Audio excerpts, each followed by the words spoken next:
Hey, what is going on, people? Welcome back for yet again another episode. And today we have a special guest back again with another video, even though this ain't a video. But you know him, you love him. It is Bear God 666. Hey, I'm here again. So what has changed in your D&D world since the last time you've been here? Anything? Absolutely nothing. And that's the way to go, my man. That's the way to go.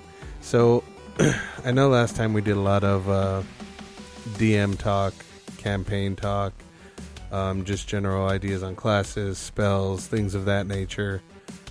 Now, the real question is, how do you go about doing the player aspect of it? When it's your turn to, get in the ring and all that fun stuff. Instead of having to create the ring, you get to hop in and chill in it. Well, I think for me that part is they're both equally cool, but being a player is cool on a different level because you don't have to think about so much. Yeah. You just got to think about you, right? Yeah. And so I think we covered it last time, like breaking the character down into thirds. Do you remember? Yeah. Do you remember when I mentioned that before? Yes, sir. So that's kind of the model that I generally go by when I'm making a character, right? So there's about a third of my character that I build with pieces of my own personality. Okay. And then there's another third of the character, and that's the part that we really craft for the game, right? Yeah. And that's, because obviously it's a medieval fantasy game and your race and stuff changes this. Yeah. But I spend a significant amount of time planning who my character is, what his personality is like, what kind of quirks does he have, what are his virtues, what are his vices. Because even in D&D, a character shouldn't be perfect, right? Yeah. Even I am God. I have no wrongs. I have no faults. Yeah, even if you're playing a paladin who's lawful good and stuff, your character should have some character flaws. Yeah. Can't be all the way perfect, because then what are you? You're just this generic good guy superhero. Yeah, I and mean, that tends to get boring. well, and he could be, the one paladin that has the quirk of, anytime you're at, say, a tavern or something, he has to steal a piece of food or has to try and get a free beer. Well, he won't steal, but yeah, they could definitely lean on the fact that they're from a church and be insulted if they pay full price for something. Yeah. Because he's a paladin. I'm protecting you already, and you want me to pay full price? Things like that, I think, are actually really cool. Give your character some quirks. Give him some flaws.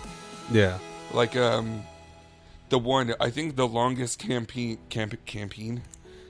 I ever played in was I was a Goliath cleric. Oh, I love Goliath. Such a fun class. And it was a 4E campaign. Okay. He worshipped the Raven Queen. Nice. So, a couple of my character flaws would, he would ponder death too much and have these bouts of depression. So he would just have these bouts of just they're all right, we're going to go to the pub. And he's nah, I think I'm just going to have a piece of bread and pray over here. He would just have these bouts where he got super emotional and didn't want to do anything with a group and wanted to kind of be by himself. And that was a quirk, right? Yeah. Another thing that character really liked to do was he really liked to cook for everybody. So he would every time they killed something, he would try to craft a meal out of it. No matter what it was, except for a human. Yeah, we didn't go full cannibal. I just killed the city guard. Do you want some thigh meat? Get my lift back. You want some thigh meat? Yeah, so things like that. And then he also had to perform rituals from the kills that he got from battle. So he would have to take pieces from the corpses of people he killed and stuff them into a tree in a death ceremony. God of death and stuff. Just give your character like weird quirks, weird stuff that he has to do, or weird character flaws. Let him, and then if there's of course that last third that I talked about, that is let the game, let the environment, let the setting impact your character. So the things that happen to you, maybe there's one time where everybody rolls a check, right? And convinces you to pick up the tab at the tavern, and it's ridiculous, right? Yeah. Well, that one incidence where you had to pay everything impacts your character, and now he becomes stingy, and he's like, no, I'm not paying for anybody else's things ever again. Just my. We go Dutch everywhere. I don't have money. Yeah, I don't have money. I ran out. Gold, silver, copper, nothing. Just roll deception checks. I don't have money. I have paper. I left my coin purse in my other pants. In my other coin purse. Well, that'd be like, mine. I was thinking about it, and being its rogue and, ranger, they should be athletic and acrobatic. But my guy's going to have an addiction to trying to show off with backflips, but he can't backflip.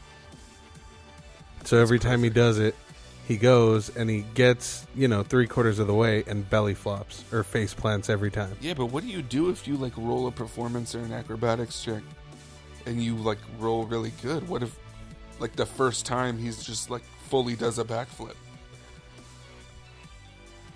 Then you didn't think of that. That's when I will have to say his want to do it, but his aversion inside, he just knows he's not going to make it. So technically, that's something that could give him disadvantage. Yeah.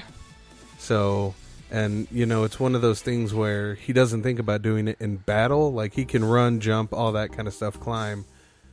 But if he were to try to do a backflip in battle, it's the same thing.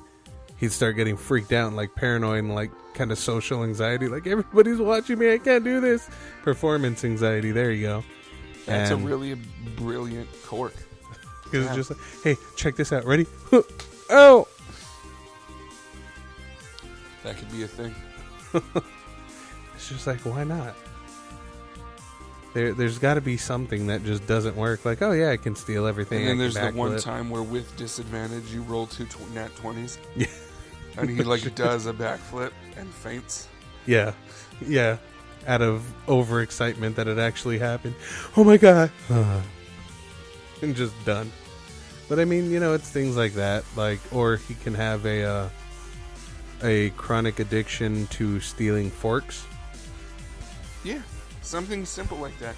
Or he only eats one food. He's super picky. Yeah. He only eats bread with goat butter. Yeah, or something weird. Or he only eats pork.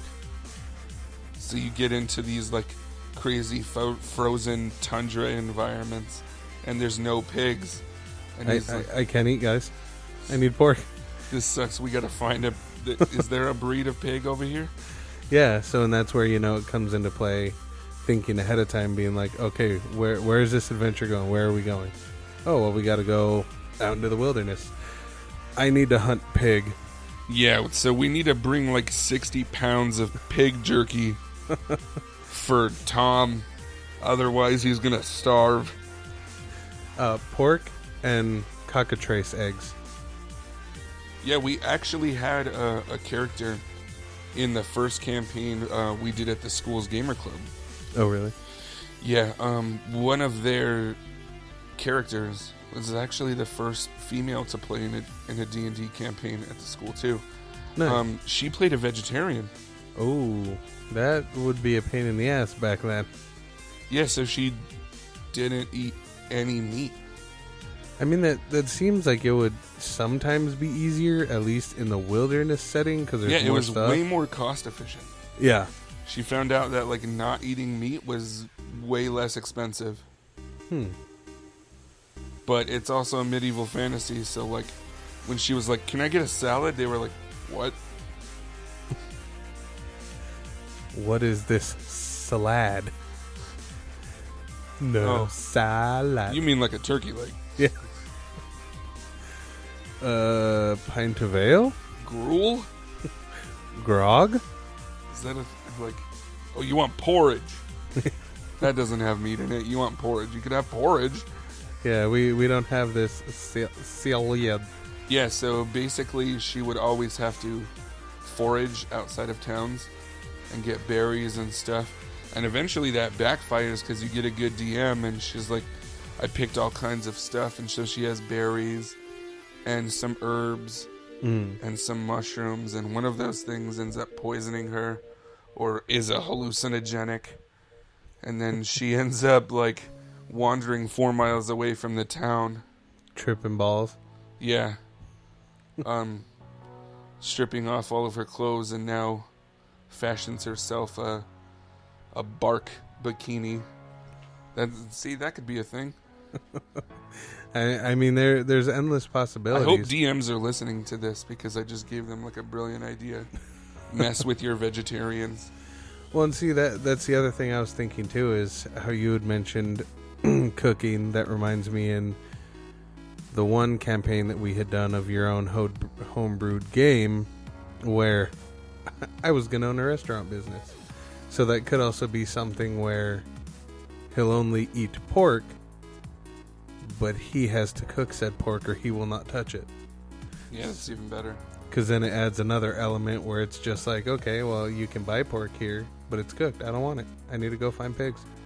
Yeah, or just the fact that, like, just the cork, I don't eat food that I don't prepare. Yeah. It's kind of a pain in the butt because it's like, oh, man. Instead of just, like, the simple, like, we buy food, we constantly have to, like, get you ingredients so you can cook. Yeah. But I'm a thief. Oh, you just steal stuff. Sometimes. Can't steal everything. But yeah, I think that's a big deal. So, like, just make your player character, make it a person. You know what I mean? Give it a personality, give it character traits, make it a whole person. I think that's the best thing.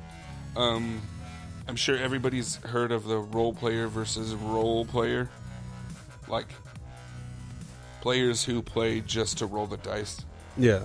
That's not good. That's not good. And that's where a lot of, like, new players fall into, where they kind of just clam up until it's time to roll dice. Yeah. Until it's time to roll initiative. Don't do that. Think out your character, make it a person, so it makes role-playing easier. And that third of it that's your personality, I always throw that in there because that tends to make it easier to role-play the character. Yeah.